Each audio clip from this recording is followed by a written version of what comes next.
बिस्मिल्लाहिर्रहमानिर्रहीम। अस्सलाम वालेकुम नादरीन, आप यूट्यूब चैनल देख रहे हैं। मैं इमरान खान हूँ। नादरीन, एक वक्त था पाकिस्तान में मिलिट्री एस्टेब्लिशमेंट जो कह देती थी, जिस तरफ चल पड़ती थी, पूरा पाकिस्तान उस तरफ चल पड़ता था और इनके बयानिए का तोती बोलता था। लेकिन आज सूरत हाल मुख्तलिफ है। इन्होंने बहुत सारे लोगों से लड़ाई की माजी में, यानी तारीख़ है, पाकिस्तान को बनाने वाले लोगों से लड़ाई की, फ़ातिमा जिन्ना साहिबा से लड़ाई की, शेख मुजीब से लड़े, ये उसके बाद जुल्फ़िकार दी भुट्टो से लड़े, बेनज़ीर भुट्टो से लड़े, नवाज शरीफ से लड़े, पता नहीं किस किस से लड़ते रहे। लेकिन आज तक इनका बयानिया बिकता रहा। इमरान खान एक ऐसा आदमी है, अब इनका बयानिया बिकता ही नहीं है।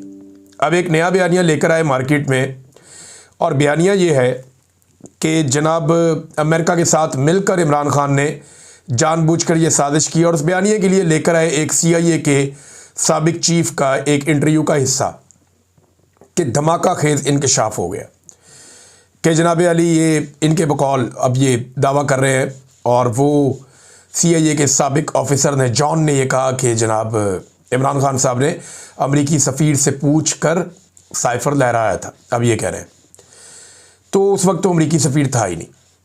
बयानिया बनाने से पहले ये सोचना चाहिए था और इस बात का ख्याल रखना चाहिए था। लेकिन चलो, फिर भी बयानिया बना दिया। लेकिन जब इमरान खान साहब की हुकूमत गिरी थी, तब ये क्या कहते थे, ज़रा वो भी सुने आप। ये ख्वाजा आसिफ साहब हैं, इनका नाम बाद में इनके हलके में लोगों ने ख्वाजा वेंटिलेटर डाल दिया इस स्टेटमेंट के बाद। उस वक्त ख्वाजा साहब अमेरिका और इमरान खान के बारे में क्या कह रहे थे, ये सुनिए। इसमें कोई शक शुबा नहीं है कि इस वक्त तक अमेरिका जो है एक ऐसी वाहिद ताकत है जो हमारे लिए बहुत सी मुआशी मुश्किलात जो है वो जो है क्रिएट कर सकती है। अमेरिका जो है अगर जो है वो चाहे तो इस वक्त पाकिस्तान के लिए इतनी माशी जो है डिफिकल्टीज क्रिएट कर सकता है कि मैं समझता हूँ कि हो सकता है हम जो है जो हमारा ऑयल बिल जो है अदा करने के लिए हमारे पास पैसे न रहे। ये सारे वेंटिलेटर जो है ना, ये लगे हुए हैं अमेरिका की मर्जी से लगे हुए हैं। अमेरिका चाहे तो ये सारे के सारे जो हमें जो इस वक्त ड्रिप्स लगी हुई हैं या वेंटिलेटर लगे हुए हैं, सारे के सारे ऑफ हो जाते हैं। उस वक्त शहबाज शरीफ और उनके बेटे हमजा शहबाज कहते थे कि इमरान खान ने अमेरिका को नाराज़ करके बहुत बड़ी गलती की और पाकिस्तान का नुकसान किया। तब इनका बयानिया ये था। अब इनका बयानिया ये है कि इमरान खान ने अमेरिका के साथ मिलकर किया। तो ये किसी एक जगह टिकते ही नहीं है और इनका बयानिया बिकता ही नहीं है। लोग त्या पहुंचा करके रख देते हैं। हालांकि हो ये रहा था कि अमरीकी ओहदेदारों से या चार्ज दी अफेयर जो उनके थे उनसे, और जो बरतानवी हाई कमिश्नर है उनसे मुलाकातें तो अपोजिशन के लोग कर रहे थे, या वो लोग कर रहे थे जो रिजीम चेंज ऑपरेशन के अंदर सहूलतकारी का किरदार अदा करते रहे हैं। हमने बारहा ये चीज़ें पहले भी बताई, लेकिन जब जब ये प्रोपेगेंडा होता है तो ये चीज़ें दोबारा सामने आ जाती हैं। तो बयानिए का तोड़ इनके पास है नहीं। अब ये अदालतों को इस्तेमाल कर रहे हैं इमरान खान की ज़बानबंदी के लिए। एक तो मैंने आपको बताया कि ज़ियाउल हक के दौर का जो एक स्याह कानून था कि कोई भी कैदी, चाहे वो सियासी कैदी है, वो सियासत के ऊपर बात नहीं कर सकेगा। ये इन्होंने पहले तय कर लिया था ज़ियाउल हक के दौर में, और ये ज़ियाउल हक की सोच का नतीजा है, एक आमिराना सोच का नतीजा कि कैदी जो है वो सियासत के ऊपर बात नहीं कर सकता, हम उसे बात करने नहीं देंगे। तो फिर कैदी वोट कैसे डाल सकता है, कैदी इलेक्शन कैसे लड़ सकता है, और 100 चीज़ें हैं। लेकिन क्या कैदी से आप ये हुकूकी छीन लेंगे? तो अब वो कहते हैं जी पॉलिटिक्स के ऊपर बात नहीं कर सकता। और ये ज़ियाउल हक ने किया था इसलिए कि वो अपने सियासी मुखालिफिन को जेलों में डाल देता था और उन पे सियासत करने पे पाबंदी लगा देता था। यही काम जो है मौजूदा रिजीम में ज़ियाउल हक के जो रूहानी बेटे और उनकी पोती, इन लोगों ने दोबारा यही काम किया और दोबारा से अदालतों को इस्तेमाल करते हुए ज़ियाउल हक का वो काला कानून नाफिज करवा दिया। वजह इमरान खान साहब का बोलना। और अब ये केस इमरान खान साहब का लेकर पहुँचे हुए हैं अदालत के अंदर, जिसके ज़रिए ये कोशिश कर रहे हैं कि इमरान खान साहब का जो ट्विटर अकाउंट है उसे बंद कर दें। यानी इमरान खान साहब के ट्विटर पैगामात के ख़िलाफ़ ये केस इस्लामाबाद हाई कोर्ट में वाजिद गिलानी काबीना के मेंबर एग्जीक्यूटिव गुलाम मुर्तज़ा खान ने मारूफ नून लीगी वकील रहनुमा जनाब बैरिस्टर ज़फ़रुल्लाह खान के ज़रिए दायर किया है और अदालत से दरख्वास्त की है कि वो मंदरजा झेल अहकामात जारी करे।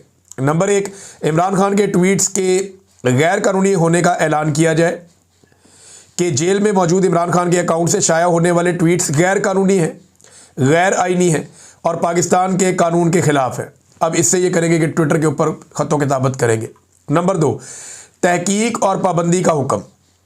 साइबर क्राइम एजेंसी और टेलीकॉम अथॉरिटी को हदायत की जाए कि वो फौरी तौर पर इन अफराद, टीमों की शिनाख्त करें, इनकी तहकीकात करें और इन्हें रोकें जो इमरान खान की तरफ से ये ट्वीट्स चला रहे हैं। और पीटीए को ये हदायत की जाए कि वो मज़कूरा अकाउंट से अपलोड किए गए इन तमाम ट्वीट्स को ब्लॉक करे या हटा दे।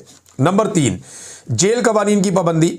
जेल सुपरिटेंडेंट को हदायत की जाए कि वो जेल के कवायद व ज़वाबित की सख्ती से पाबंदी यकीनी बनाए ताकि कोई भी कैदी गैर कानूनी तौर पर सोशल मीडिया अकाउंट ना चला सके। नंबर 4, बराह रास्त पाबंदी। इमरान खान साहब को बराह रास्त हदायत की जाए कि वो इस गैर कानूनी और गैर आइनी सरगर्मी को फौरी तौर पर बंद करें। पाकिस्तान तहरीक इंसाफ को हदायत की जाए कि वो इमरान खान के ट्वीट्स को रीट्वीट या शेयर करने या फैलाने से गुरेज करे।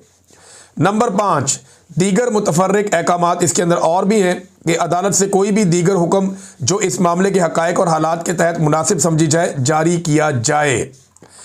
अब आप अंदाज़ा करें, और ये सारी मालूमात जो है ये पाकिस्तान तहरीक इंसाफ से ताल्लुक़ रखने वाले खालिद यूसुफ चौधरी साहब ने फ्राहम की हैं और इमरान खान साहब से इनका एक बड़ा गहरा ताल्लुक़ है। इमरान खान साहब को रिप्रेजेंट भी करते हैं।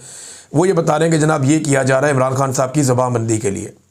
एक तो ज़ियाउल हक का काला कानून लेकर आ गए, दूसरा इमरान खान साहब के ट्विटर के ज़रिए उन्हें मुकम्मल खामोश करने का फ़ैसला किया गया ताकि उनकी आवाज़ को मुकम्मल तौर पे बंद किया जा सके।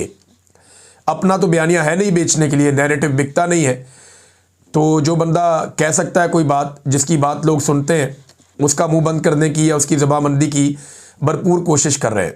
देखिए, ये निज़ाम चाहता है कि नवाज शरीफ बोले, नवाज शरीफ बोले, कुछ तो बोले, लेकिन नवाज शरीफ को बोलने के काबिल ही नहीं छोड़ा। ये निज़ाम चाहता है कि इमरान खान खामोश हो जाए, ज़बानबंदी हो जाए, लेकिन इमरान खान रोज़ बोलता है, बल्कि उसकी आवाज़ पूरे पाकिस्तान में गूंजती है। उसके वर्कर भी बोलते हैं, वो खुद भी बोलता है और उसका बयानिया हर तरफ फैला हुआ है।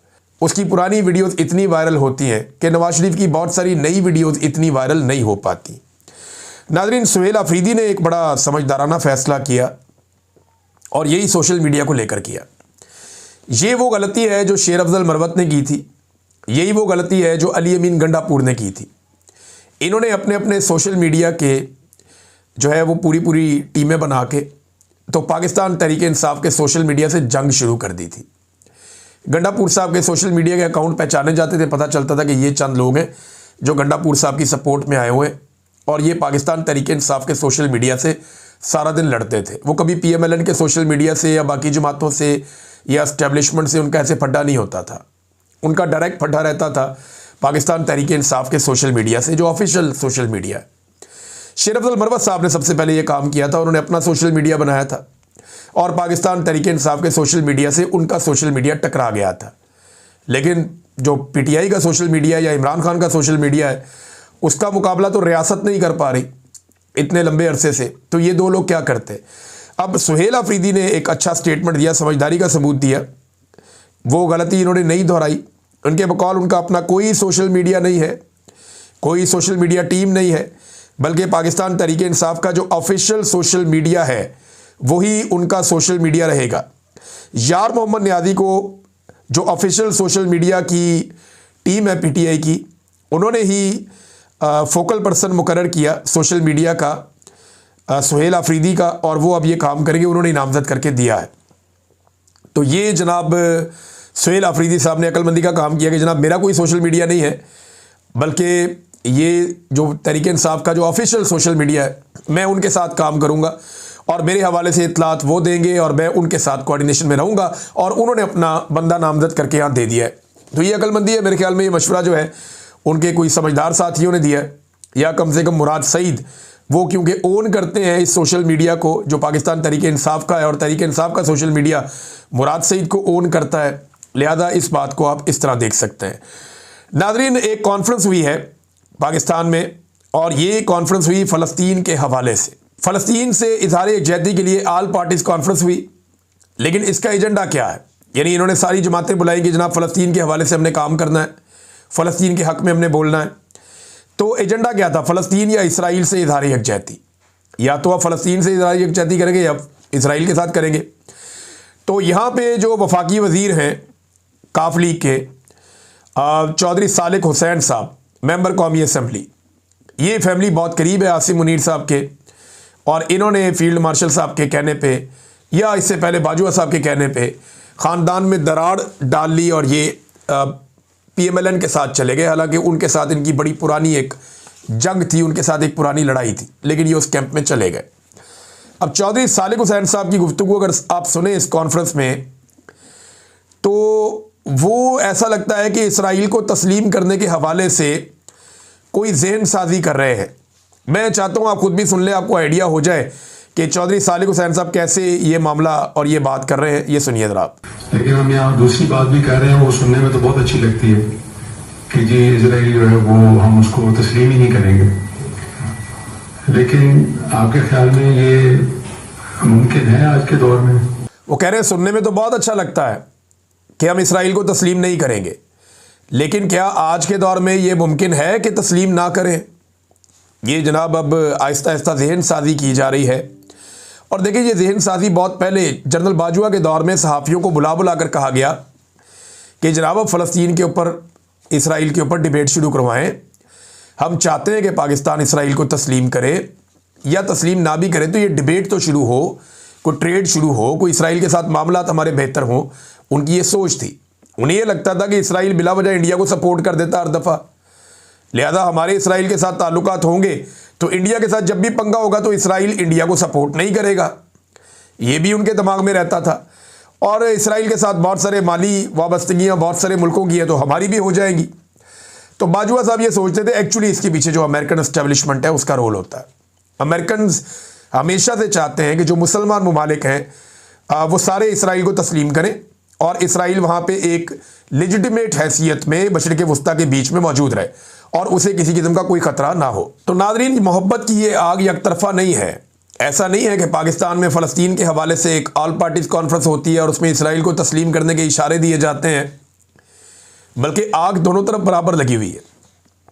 इसराइली अखबारात तारीख़ में पहली मरतबा पाकिस्तानी हुकूमतों की तारीफ़ कर रहे हैं। इस वक्त जो पाकिस्तान में हुकूमत है, चाहे वो वफाक में है चाहे वो पंजाब में है, वो बहुत खुश हैं और इसराइली अखबारात बाकायदा तारीफ़ कर रहे हैं। टाइम्स ऑफ इसराइल ने इसके हवाले से खसूसी मजमून शाया किया है और पाकिस्तान पर इस वक्त जो रजीम मुसल्लत है उनकी बहुत तारीफ़ें की हैं। और इसमें तज्जिया किया गया है कि पाकिस्तान में इस वक्त सियासी और अस्करी हल्के अब्राहम अकॉर्ड या उस मुआहदे को यकजहती के तनाजुर में देखते हैं और पाकिस्तान को अपनी हिकमत अमली नज़रियाती वाबस्तगियों के बजाय अमली मफाद और खित्ते की हिकमत अमली की बुनियाद पर तरतीब देनी चाहिए। और इस रास्ते में अब्राहम अकॉर्ड एक बड़ा निशान है, इस तरह बढ़ना होगा। फिर उन्होंने बड़ी तारीफ़ की फील्ड मार्शल आसिम मुनीर साहब की। अब आसिम मुनीर साहब की क़यादत में रियासती रिट की बहाली एक नए दौर का आगाज़ है। शिद्दत पसंद तंजीमों पर पाबंदी, नफरत अंगेज़ तकारीर के ख़िलाफ़ कार्रवाई। अब तहरीक लब्बैक का भी हवाला जो है वो इन अखबारात के अंदर दिया गया। तो बड़ी तारीफ़ कर रहे हैं इसराइली अखबारात पाकिस्तानी हुकूमत की, पाकिस्तान की मिलिट्री एस्टेब्लिशमेंट की। ऐसा माजी में पहले नहीं हुआ, लेकिन ये पहली दफ़ा हो रहा है। अब इसके ऊपर आप खुश हों या ना हों, ये आपकी अपनी मर्ज़ी है, लेकिन ये आग दोनों तरफ से बराबर लगी हुई है। डोनाल्ड ट्रंप को अमन के नोबेल पीस प्राइज़ के लिए जो सबसे पहले नॉमिनेट किया शहबाज शरीफ और नेतन्याहू ने किया। तो बहुत सारी चीज़ों में पाकिस्तान और इसराइल करीब आ रहे हैं और पाकिस्तान में जिस तरीके से इसराइल के ख़िलाफ़ होने वाले हर एहतजाज को दबाया गया, कुचला गया, उसके ऊपर रियासत ने पूरी ताकत का इस्तेमाल किया। ये एक बड़ी नई मिसाल है जो इससे पहले माजी में हमने नहीं देखी। माजी की हुकूमतें डरती थी, वो ये सोचती थी कि लोग क्या सोचेंगे, हमारे ऊपर रद्द-ए-अमल होएगा, हमें जो है वो सियासी नुकसान हो जाएगा अगर हम फ़लस्तीनियों के हक़ में निकलने वाले लोगों को रोकेंगे या इसराइल के ख़िलाफ़ एहतजाज करने वाले लोगों को रोकेंगे। लेकिन मौजूदा रजीम ने इस बात की परवाह नहीं की, जिस पे इसराइल बहुत खुश है। उनकी तहरीरों के अंदर अब ये चीज़ नज़र भी आ रही है। नाज़रीन, खुर्रम दस्तगीर साहब एक सीनियर पॉलिटिशियन है PMLN के। उन्होंने एक स्टेटमेंट दिया और स्टेटमेंट मैं पढ़ रहा था, फिर मैंने उसको सुना निकाल के स्टेटमेंट को, तो मैं हैरान हो गया। लेकिन इनके वालिद गिरामी ने भी जब फ़ातिमा जिन्ना साहिबा का एक अयूब खान के ख़िलाफ़ इलेक्शन हो रहा था, तब फ़ातिमा जिन्ना साहिबा की बड़ी तौहीन की थी, गुजरावाला में बड़ी तौहीन की थी। तो अब जो है वो उनके बेटे भी उसी रास्ते पे चल पड़े, अच्छे खासे पढ़े लिखे आदमी हैं। अब वो ये कहते हैं तहरीक लब्बैक के एहतजाज के बाद हाई लेवल मीटिंग में ये बात तय हो चुकी है कि अब सियासत सिर्फ पुरअमन होगी। फील्ड मार्शल साहब ने वादे कर दिया है कि हार्ड स्टेट ही होगी। भी मेरा खुर्रम दस्तगीर साहब आपसे सवाल है, कौन सा आइन इजाज़त देता है आर्मी चीफ को या फील्ड मार्शल को कि वो ये वादे करें या फ़ैसला करें कि स्टेट कैसे चलेगी और कैसी होगी? रियासत को चलाने की जिम्मेदारी वो किन लोगों की होती है? सरकारी मुलाजमीन की तो नहीं होती। यानी आप लोग इस लेवल पे पहुंच गए हैं, कल तक ये लोग नवाज शरीफ का नाम लेते थे अपने लीडर का, या अपने वजीर आजम का नाम लेते थे कि ये उसका विजन है, वो ये करना चाहता है, उसने ये फैसला किया है।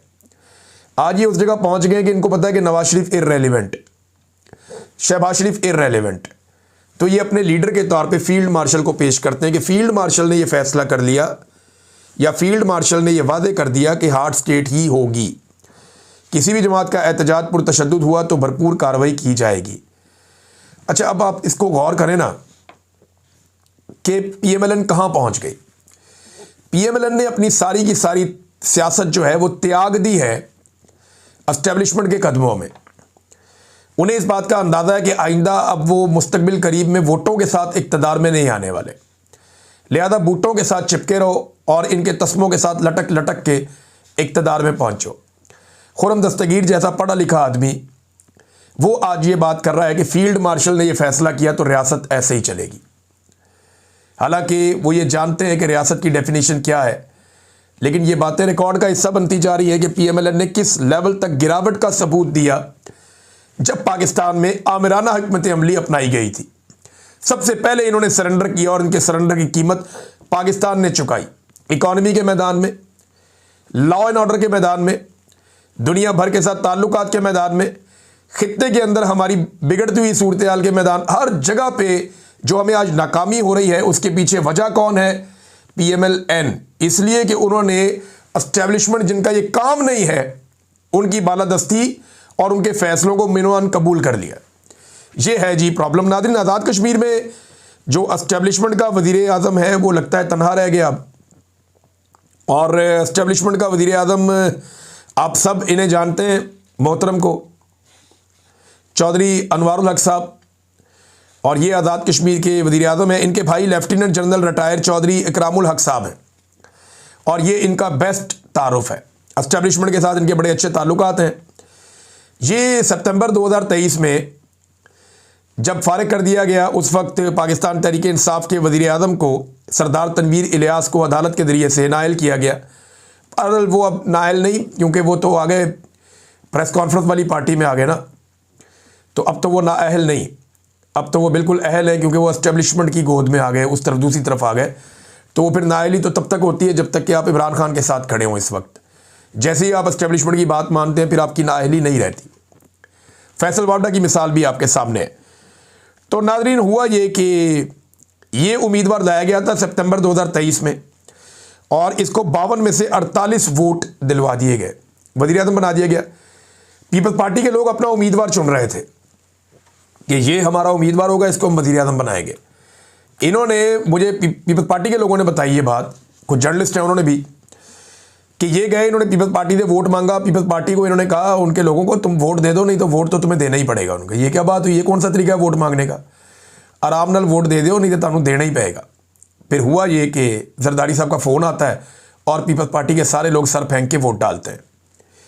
यही काम जो है वो पीएमएलएन ने भी किया, सर फेंक के उनकी क़यादत का फ़ोन है कि वोट डालो इसको, क्योंकि ये एस्टेब्लिशमेंट का उम्मीदवार है, तो उसको भी वोट डाल गए, और पाकिस्तान तहरीक इंसाफ भी इसकी झोली में डाल दी गई। तो 52 में से 48 वोट लेकर ये शख्स वज़ीर आज़म बन गया आज़ाद कश्मीर का। और आज इसकी हालत ये है कि पीएमएलएन ने कहा जी हम तो इससे दूर हो रहे हैं, अपने आप को दूर कर रहे हैं, हम इसकी नाकामियों का मलबा नहीं उठा सकते, क्योंकि इसने आंखें बंद करके वही किया जो एस्टेब्लिशमेंट ने इसे कहा, और पूरे आज़ाद कश्मीर की आवाम को अपने खिलाफ कर लिया। अब कोई भी पॉलिटिकल पार्टी इसका बोझ नहीं उठाना चाहती। पीएमएलएन भी इससे दूर हो गई है। पीपल्स पार्टी कहती है हम तो इसके खिलाफ अदम एतमाद की तहरीक लेकर आएंगे। अब कोशिश सबकी ये है कि पीटीआई वहाँ पे अपना वज़ीर आज़म बना ले, ताकि सारा मलबा पीटीआई पे डाल दिया जाए, और अगले साल जो इंतखाबात आ रहे हैं आज़ाद कश्मीर में, उन इंतखाबात में पीएमएलएन को और पीपल्स पार्टी को थोड़ा सा रूम मिल जाए। पीटीआई अगर कोई बहुत बेवकूफ़ जमात होगी तो इस वक्त वो इनके नरक़े में आएगी। अगर कोई भी शख्स वज़ीर आज़म बनना चाहता है, कोई मिलजुल के ये काम करते हैं तो कर ले, लेकिन पीटीआई को चाहिए कि इस खेल से अपने आप को बाहर रखे और इलेक्शन का इंतज़ार करे, और इलेक्शन में बेहतर उम्मीदवार खड़े करके, जो लोग नहीं बिके और जो लोग नहीं बिकेंगे उस तरह के उम्मीदवार खड़े करके एक मरतबा दोबारा इलेक्शन में आए और इलेक्शन को जीतने की कोशिश करे। ये पाकिस्तान तहरीक इंसाफ करेगी तो शायद उसके लिए बेहतर होगा। बहरहाल अब क्योंकि इलेक्शन ज़्यादा दूर नहीं है तो एस्टेब्लिशमेंट का उम्मीदवार सबको बुरा लगना शुरू हो गया है और बेचारा मुश्किल में है। एस्टेब्लिशमेंट कोशिश कर रही है अपने उम्मीदवार को बचाने की, वो कामयाब होते हैं या नहीं होते ये आपको आने वाले वक्त में पता चल जाएगा। अब तक के लिए इतना ही, अपना ख्याल रखिएगा, अपने चैनल का भी। अल्लाह हाफिज़।